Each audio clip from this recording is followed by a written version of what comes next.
The financial advisor's office smelled like leather and old money, the kind of place where people went to feel important about their wealth.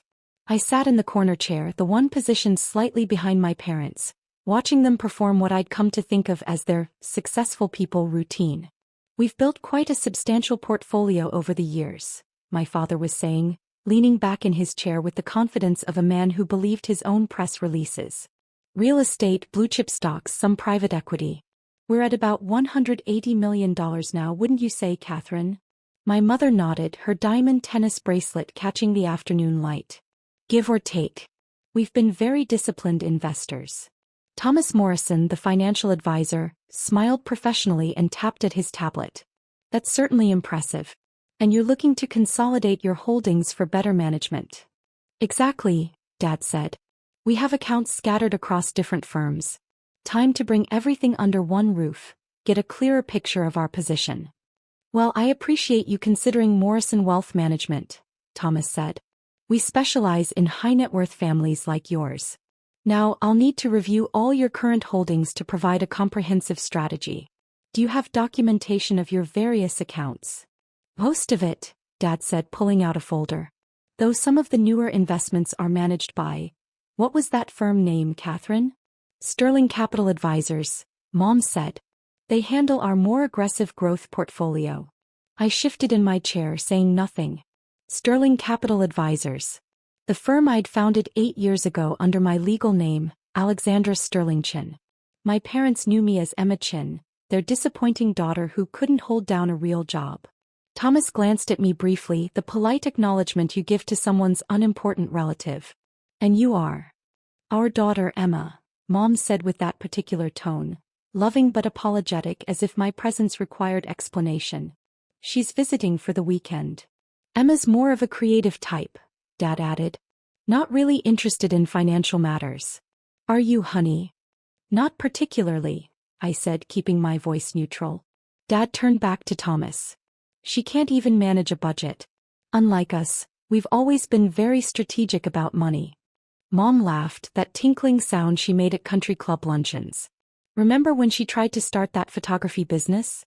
Lost $10,000 in the first year. We finally had to sit her down and explain basic business concepts." "It happens," Thomas said diplomatically. "Not everyone has a head for numbers." I smiled and said nothing. The photography business had been a deliberate failure. An easy cover story for why I was broke, while actually building a $340 million investment portfolio.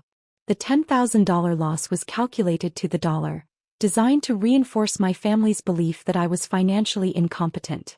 The truth was simpler and more complex. I'd never been bad with money. I'd been phenomenal with it. But I'd learned early that my family couldn't handle that truth. When I was 22, fresh out of college with a finance degree, I'd tried to discuss investment strategies with my father at dinner.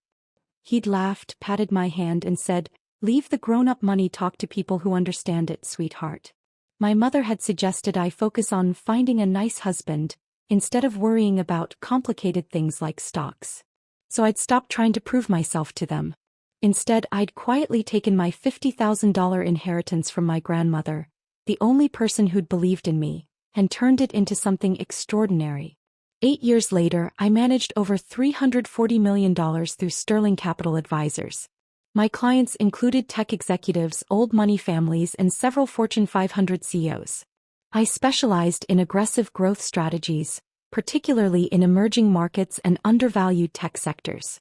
My average annual return was 23%, consistently outperforming the market. What my parents didn't know, what they couldn't conceive of, was that 95% of their $180 million portfolio was actually mine. I'd been managing their money for 6 years through a complex web of shell companies and investment vehicles. They thought they were brilliant investors. In reality, every successful trade, every well-timed purchase, every profitable exit had been my work. "Let's review your current positions," Thomas was saying, pulling up documents on his screen. "I see significant holdings in Sterling Capital Advisors. That's a respected firm. Do you work directly with them?" "We do," Dad said proudly. "They've been incredible. 28% returns last year alone. I'd personally executed every trade that generated those returns. My parents had no idea. I also see real estate investments in Prague, Singapore, and Austin, Thomas continued. That's sophisticated geographic diversification. We've always believed in global opportunities, Mom said, as if she'd personally selected those markets instead of signing documents I'd prepared and explained as routine investment updates. The Prague property was a residential complex I'd identified 3 years ago, buying at the bottom of a market correction. It had tripled in value. The Singapore holdings were tech sector investments that had generated $4.2 million in returns. The Austin properties were positioned perfectly for the tech boom migration. None of it was their insight. All of it was mine. There's also a significant position in Chin Medical Technologies, Thomas noted. That's an interesting holding. They've been volatile but trending upward. A family investment, Dad said. We wanted to support innovation in healthcare. What he didn't know was that I'd founded Chin Medical Technologies 4 years ago, using my Chinese surname to maintain separation from the Chin he associated with his surname. The company was developing AI-assisted diagnostic tools and was currently valued at $87 million. My parents held shares worth $12 million, purchased through their investment accounts with money I'd generated from their other holdings. They owned a piece of my company and had no idea I was the CEO. Very impressive portfolio, Thomas said. You've clearly made some sophisticated decisions. Experience matters, Dad said. We've been investing for 30 years. Actually, they'd been losing money for 30 years until I took over their accounts 6 years ago. Before I'd quietly assumed control, they'd been hemorrhaging cash on poor stock picks and emotional investment decisions. My father loved hot tips from golf buddies. My mother invested based on which companies had stores she liked. When I'd first gained access to their accounts, they'd asked me to help organize their paperwork. After a particularly bad quarter, I'd been horrified. They were 3 years away from retirement with $800,000 in losses from the previous 5 years. At their current trajectory, they'd have been financially unstable within a decade. So I'd fixed it. Quietly. I'd restructured their entire portfolio, moved everything into vehicles I controlled, and spent 6 years rebuilding their wealth. I'd turned their near disaster into $180 million in managed assets, all while they congratulated themselves on their financial acumen and reminded me that I just wasn't good with numbers. Now, Emma, Thomas said, turning to me with the kind smile adults give to children at grown-up events. Do you have any retirement savings we should factor in? An IRA perhaps? Even small amounts matter. Nothing significant, I said. See. Dad laughed.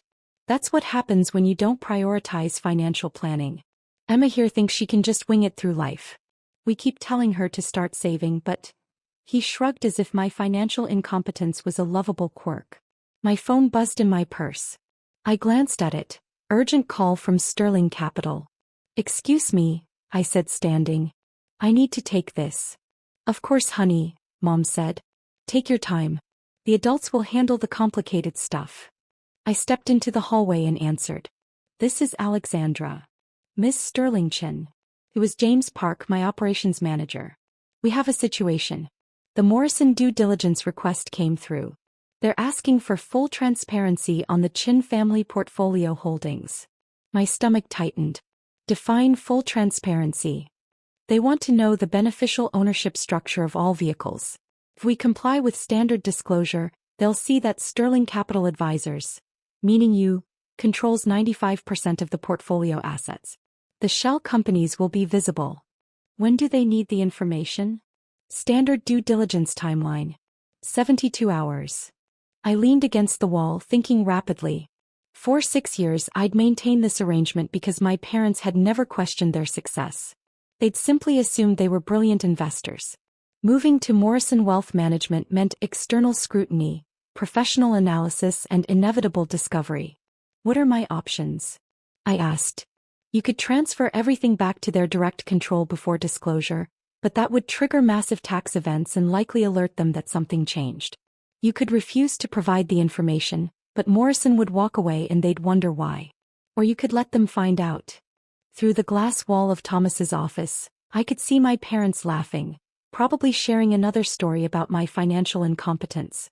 Dad was gesturing animatedly, Mom nodding along. They looked so happy, so confident in their narrative. Miss Sterling Chin? I need to think about this. Give me until tomorrow morning. Understood. But Alexandra? They're going to find out eventually. Morrison's good at his job.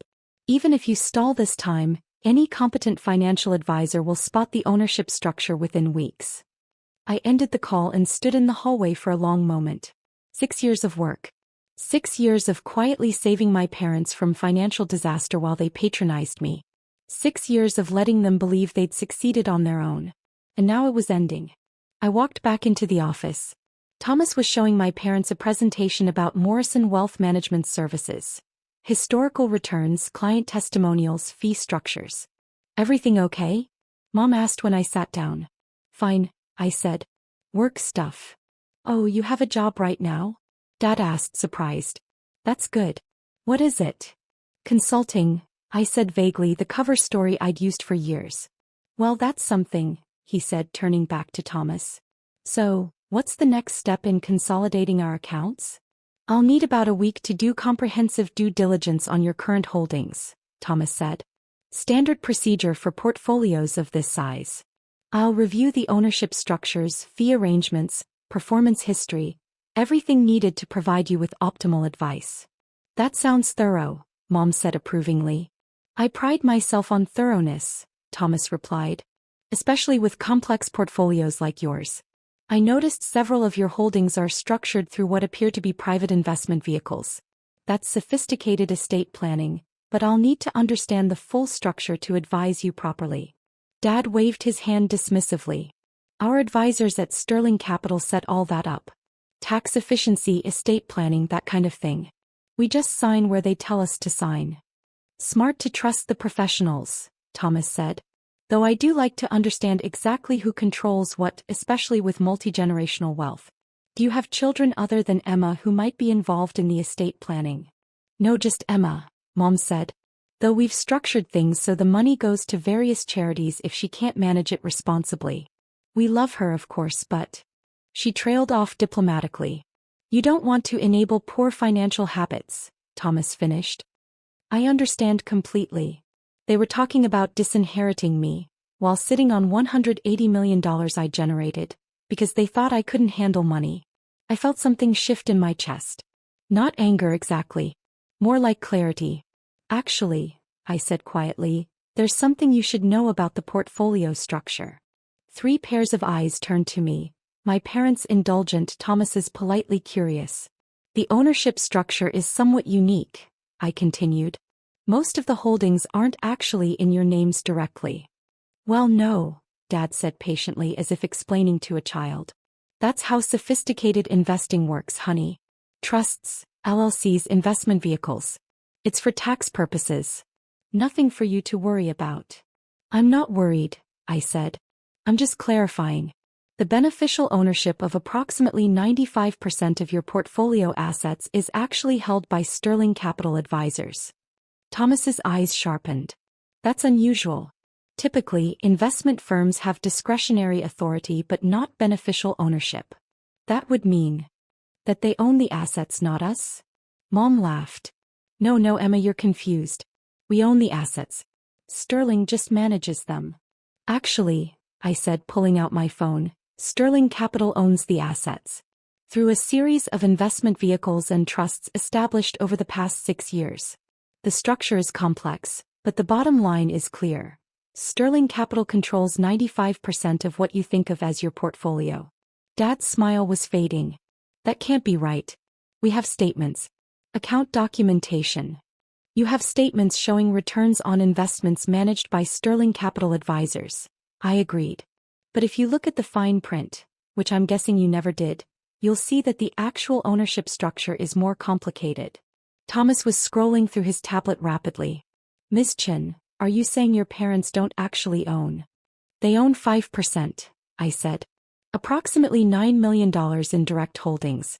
The remaining $171 million is owned by Sterling Capital Investment Vehicles, with your parents listed as beneficial interest holders, subject to various conditions. The room went very quiet. Emma, Mom said carefully, I don't think you understand what you're talking about. I understand perfectly, I said. I structured the entire arrangement 6 years ago. Dad laughed, but it sounded forced. Sweetheart, you can barely balance a checkbook. You didn't structure $180 million in investments. I unlocked my phone and pulled up my email, turning it so they could see the screen. This is my work email. Alexandra Sterlingchin, founder and CEO, Sterling Capital Advisors. Mom leaned forward, squinting at the screen. Then her face went pale. You're making a joke, she said weakly. No joke, I said.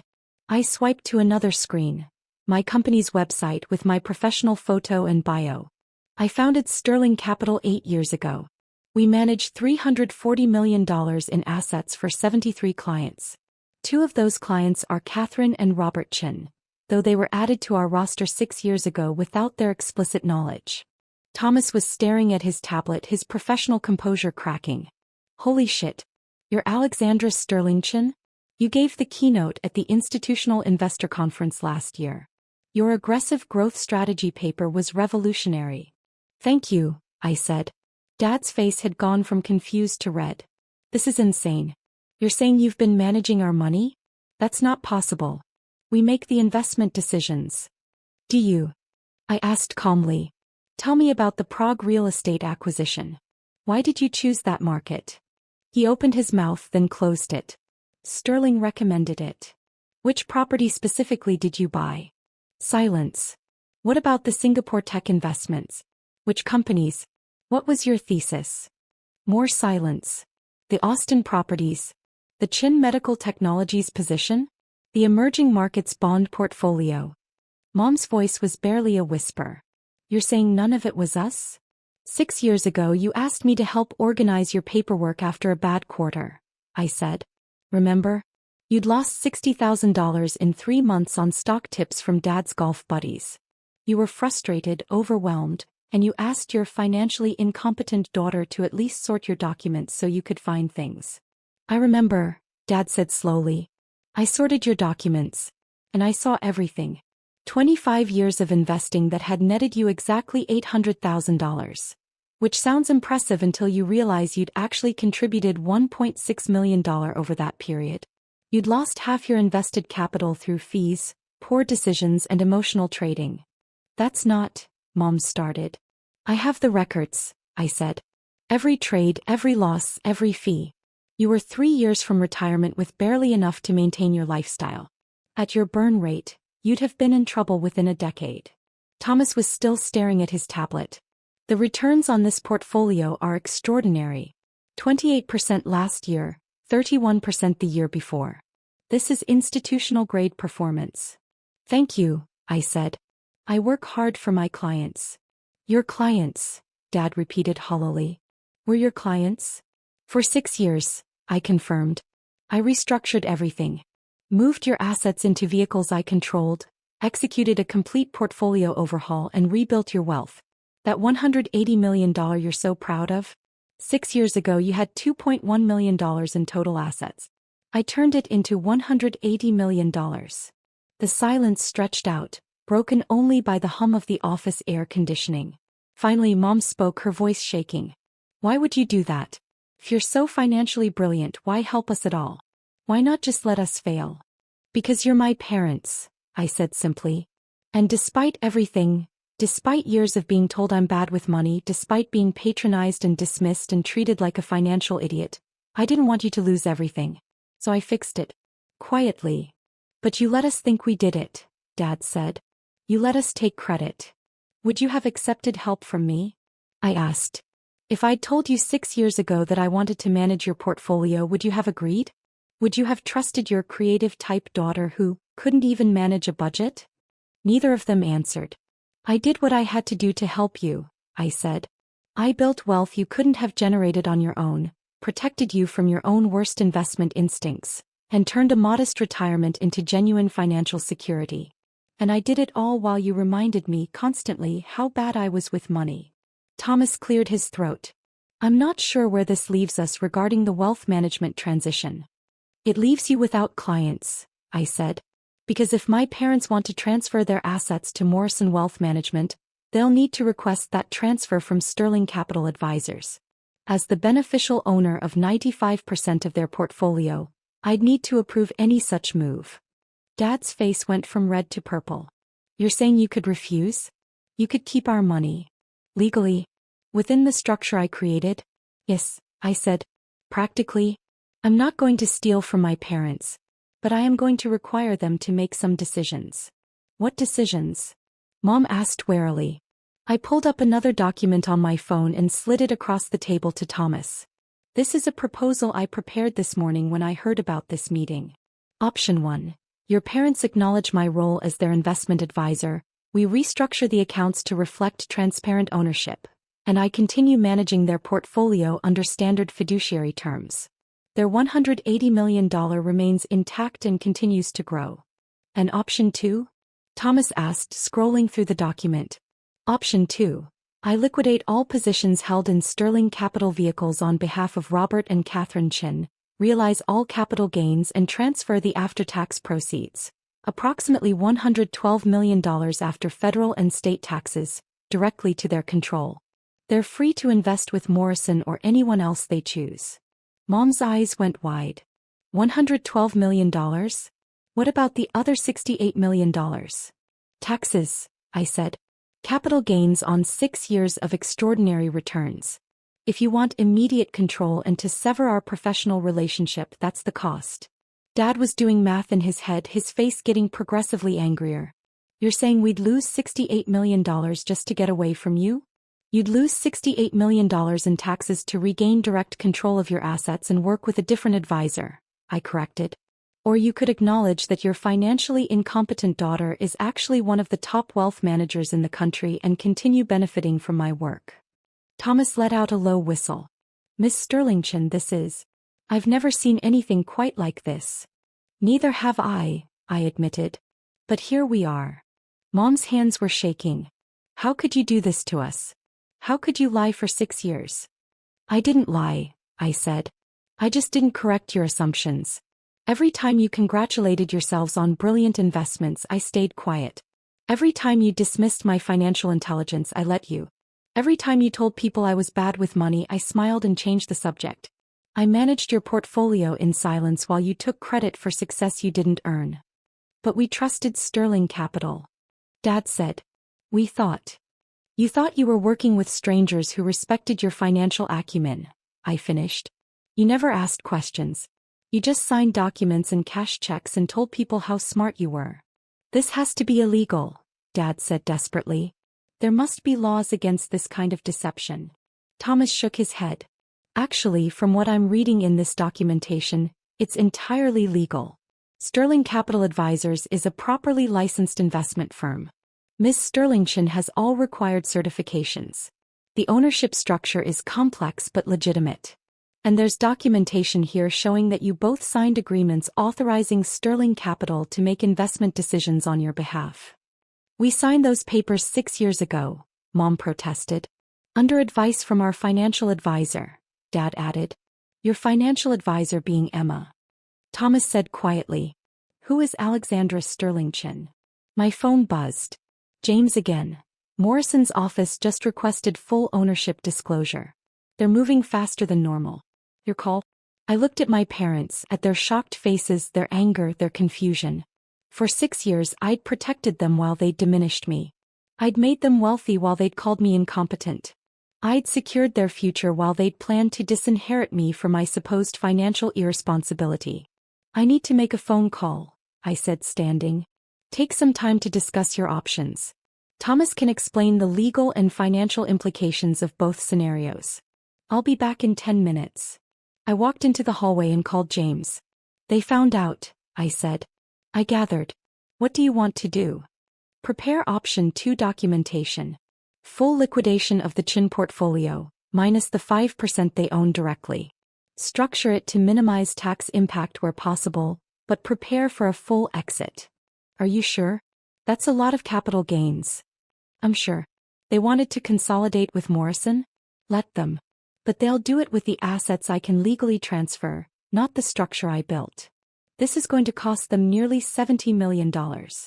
It's going to cost them exactly what their pride is worth, I said. Send me the final documentation within the hour. I ended the call and stood in the hallway, watching through the glass as my parents argued with each other, their voices rising. Thomas sat between them, occasionally interjecting what I assumed were legal and financial realities. My phone buzzed with incoming emails. The liquidation documents, already being prepared by my team. Account closures. Position sales. Capital gains calculations. Everything needed to unwind 6 years of work in 72 hours. When I walked back into the office, my parents looked up at me like I was a stranger. "We need to talk about this," Mom said. "This is all happening too fast. We need time to." "You have until 5 p.m. today," I said, placing a document on the table. "This is option 2, fully detailed. If you sign it, I'll begin liquidation tomorrow morning. Within 30 days, you'll have approximately $112 million in liquid assets, after taxes, free and clear. You can invest it however you want with whoever you want." "And if we don't sign?" Dad asked. "Then we move to option 1. I remain your investment advisor under transparent terms. You acknowledge my role and we continue building wealth together. But the dismissiveness ends. The 'she's bad with money' stories end. You treat me as the professional I am or we're done." Thomas cleared his throat. "Mr. and Mrs. Chen, I should note that Ms. Sterling Chen's offer is remarkably generous. She could legally make this transition much more difficult. The structure she's created gives her significant control." "Control she obtained through deception," Dad said bitterly. "Through omission," I corrected. "I never lied about my credentials. You never asked. I never claimed to be incompetent. You assumed. The only deception was allowing you to continue believing what you wanted to believe about me." Mom's eyes filled with tears. "How are we supposed to trust you now?" "Trust me." I laughed, the sound harsher than I intended. "Mom, I've been trustworthy for 6 years. I've grown your wealth by 8,400%. I've protected you from every market downturn, every bad decision, every expensive mistake. I've been the most trustworthy person in your financial life, and you never knew it because you were too busy telling people I couldn't manage money. But you lied about who you were. I used a professional name, Alexandra Sterling Chen.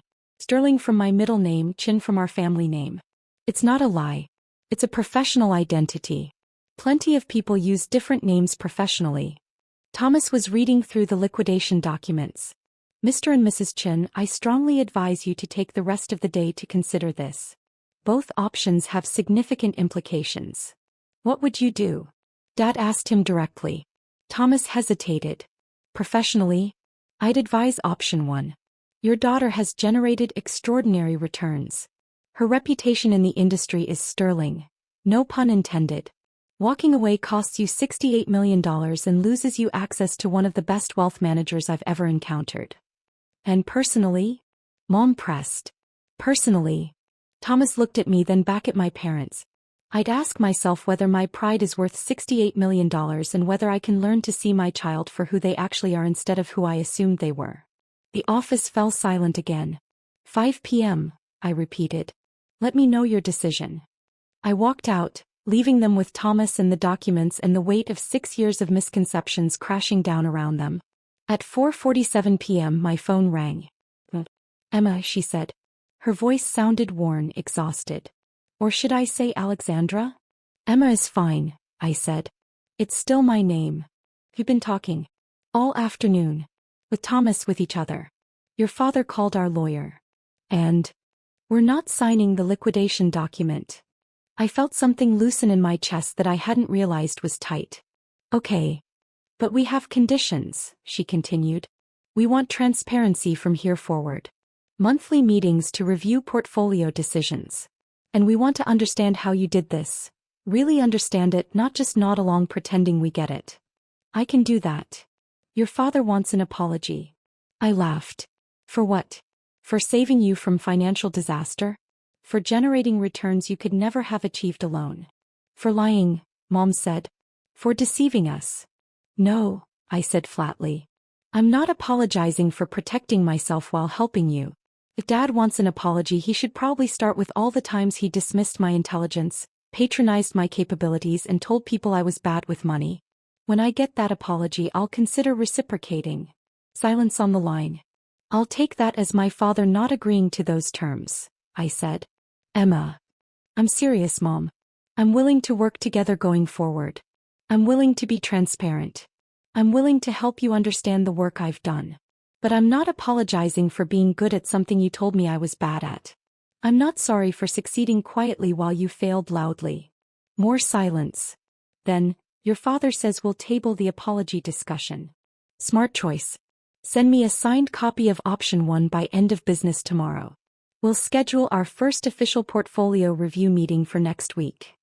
Emma? One more thing. Yes. Thomas said something that's been bothering me. He said you gave a keynote speech at some conference last year. About investment strategies.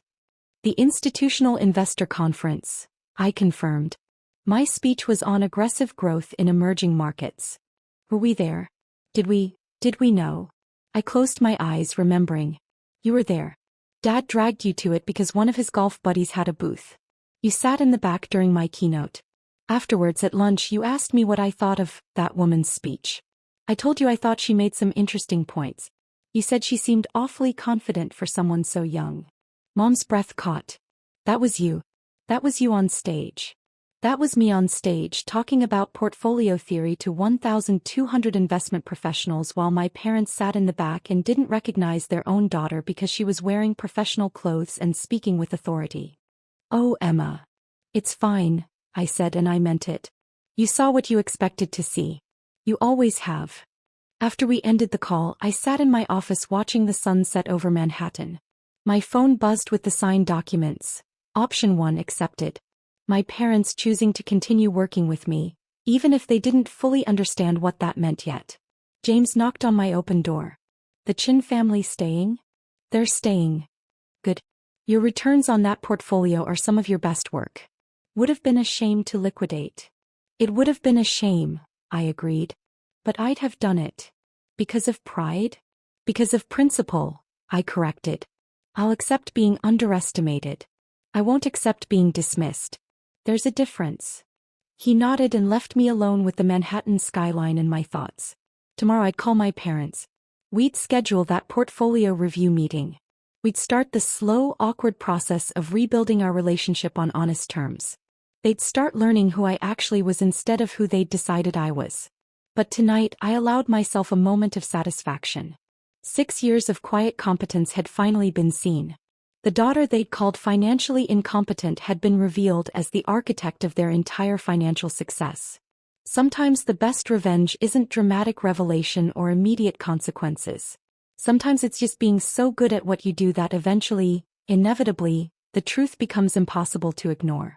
And when that happens, watching people recalculate everything they thought they knew. That's worth more than any apology they could offer.